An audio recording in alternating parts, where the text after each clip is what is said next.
Jadi macam saya beritahu kat anda semua, jangan buang masa untuk tanya saya soalan pelik-pelik. Okey, macam saya beritahu, pemasangan dengan saya mengikut spesifikasi. Okey, Assalamualaikum dan salam sejahtera. Okey, ini video untuk follower saya dan penonton-penonton saya dekat media sosial. Tak kisahlah TikTok ke, FB ke, YT ke. Okey, hari ni 17 bulan, ni awal Muharram, cuti. Okey, so kat depan saya ni ada GTR, Kawasaki GTR dengan versi 1000. Okey, so kerja dia adalah untuk pindahkan aksesori ni pergi ke sini. Tapi kerja-kerja dia mengikut spesifikasi lah. Okey, macam kat depan saya ni kita nak pindahkan wiring ni, berterabur ni, berserabur ni. Tak banyak lah saya pindahkan. Okey, tulang belakang. Okey, dan ada lampu strobe light. Okey, pemasangan aksesori dekat motor ni dia agak banyak main sambung je, main potong wire, main sambung. Okey, contoh saya tunjukkan dekat sini. Okey, anda nampak tak? Ini dia pasang macam ni je. Okey, lepas tu dia solotik. Okey. Okey, so saya punya kerja agak busy. Okey, jadual saya padat. Okey. So motor ni dah dihantar 5 hari. Okey, hari ni hari ke-5 masih tak siap satu dia. Okey. Customer ni pun dia bukan langgar, dia ke potong queue, dia hantar je. Okey, dia pun tak faham saya punya kerja yang booking slot dengan saya saja saya akan buat. Okey, jadi saya nak kena layan yang dah booking slot, yang dah bayar deposit kan. Saya kena layan dulu orang tu. Okey.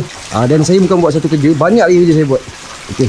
So hari ni kita nak troubleshoot, ni dah settle. Kita tinggal hidupkan lampu dia dan pindahkan barang ni ke sini lah. Dan ada lagi beberapa barang nak kena masuk kat GTR ni. Okey. So untuk motor ni kita nak hidupkan lampu tu saja dan kemaskan balik wiring yang dah dipotong. Okey, pemasangan wiring dekat motor ni memang semua 99% semua dia main sambung saja. Okey. Okey, saya malah cari salah siapa ke apa. Tapi saya dah tunjuk kat customer lah apa masalah dia. Nak cari dia pun bukan senang. Kita ingat senang. Okey, bila kita dah buat, nampak masalah kat motor ni. Okey. So, yang second round nanti baru kita nak settlekan motor ni. So, untuk jadual saya minggu ni selepas awal Muharram ni saya akan settlekan motor ni dulu. Okey, sebab dia nak perlukan custom spotlight. Okey, jadi macam saya beritahu kat anda semua, jangan buang masa untuk tanya saya soalan pelik-pelik. Okey, macam saya beritahu, pemasangan dengan saya mengikut spesifikasi. Tak bolong wire, tak curi current.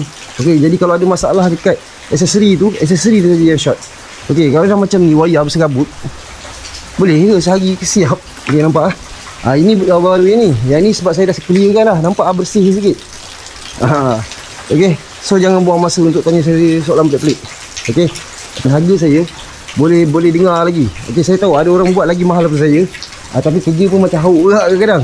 Saya kena repair balik. So untuk kerja-kerja dengan saya ni ada garanti, ada warranty lah. Okey, kita tak ada cakap kita pakar ke apa. Okey, so itu saja. Untuk sampai hari Ahad ni jadual saya memang penuh selepas awal Muharram ni. Jadi itu sajalah untuk saya beritahu, jangan buang masa untuk tanya soalan pelik kat saya. Okey.